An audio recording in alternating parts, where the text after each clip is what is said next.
ثانی اثنین، دو میں سے دوسرا، یعنی آقا علیہ الصلوۃ والسلام جب وہ غار میں تھے اور اپنے صاحب یعنی صحابی سے فرما رہے تھے کہ نہ گھبرا، اللہ ہمارے ساتھ ہے، اس میں ثانی سے مراد آقا علیہ السلام ہے جب وہ فرما رہے تھے.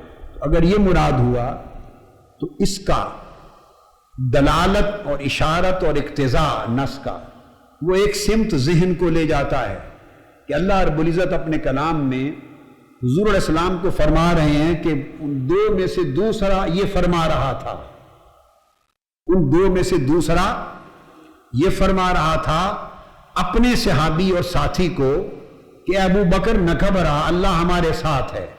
تو گویا اثنین میں ثانی حضور کو فرمایا، اور آقا علیہ السلام مرتبے میں تو ثانی ہو نہیں سکتے. اب بات مرتبے میں تو وہ ثانی ہو نہیں سکتے، مرتبے میں تو وہی اول ہیں. اب وہ تو ثانی ہے اثنین میں، وہ دو کے عدد میں ثانی ہے. تو اگر اثنین حضور علیہ السلام اثنین میں سے ثانی دوسرے سے مراد حضور کی ذات ہوئی تو گویا پھر اثنین کبھی ثانی کا وجود نہیں ہوتا اثنین میں جب ایک اول نہ ہو. تو مرتبے میں تو ثانی آقا علیہ السلام ہوئے، اور اس لحاظ سے اول ابو بکر صدیق بنے، اور صدیق اکبر کی اولیت مرتبے میں تو ہو نہیں سکتی، تو پھر اولیت کس میں ہوئی؟ تو گویا حضور کو ثانی کہہ کر اللہ رب العزت نے یہ مہر ثبت کر دی کہ ابو بکر وفا میں تو اول ہے، غلامی میں تو اول ہے، میرے محبوب کی خدمت میں تو اول ہے، میرے محبوب کی جانثاری میں تو اول ہے، اور میرے محبوب کی حفاظت میں سب کچھ لٹا کر چھوڑ کر آ جانے میں تو اول ہے، ہجرت میں تو اول ہے، وفا میں تو اول ہے، ایثار میں تو اول ہے، جانثاری میں تو اول ہے. مرتبے میں مصطفیٰ اول ہیں، اور جب ان کو ثانی کہہ دیا تو کوئی اول بھی تو ہوا نا اثنین میں. اول ابو بکر رہے، جب اول ابو بکر ہوئے تو وہ مرتبے میں تو اول ہو نہیں سکتے. اب ابو بکر وفا میں اول ہوئے، جب وفا میں اولیت صدیق اکبر کی ہوئی تو فضیلت کہاں سے کہاں جا پہنچی.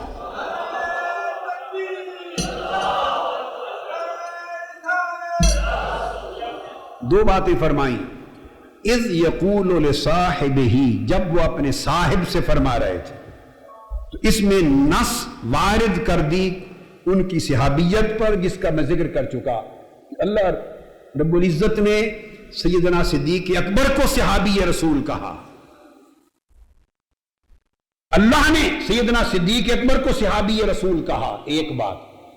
اور صحابی رسول پھر اللہ نے کہا اور قرآن میں کہا، نزول قرآن کے دور اواخر میں کو کہا. اور اب اس صحابیت پر کوئی ناسخ آیت نہیں ہے، اس صحابیت پر کوئی ناسخ جو اس فرمان الوہیت میں جو کہ آپ کو صحابی قرار دے دیا گیا اس کا نسخ کرے. اب سیدنا صدیق اکبر کی شان صحابیت کے انکار کے لیے فرمان خدا سے بڑی دلیل چاہیے، قرآن سے کوئی بڑی دلیل چاہیے جو آپ کی صحابیت کا انکار کر سکے یا نسخ کر سکے. نہ خدا سے بڑا کوئی ہے، نہ قرآن سے کوئی بڑی دلیل ہے. سو جب قرآن نے دور اواخر میں آیات کے نزول میں ان کو صحابی کہہ دیا تو وہ پھر صحابی رہے، چونکہ صحابیت منسوخ نہیں ہوئی. اور اگر معاذ اللہ بعد از رسول ان کی صحابیت میں کوئی نقص واقع ہو جانا ہوتا تو ہر کوئی کہتا، مگر عالم الغیب کبھی صحابی نہ کہتا.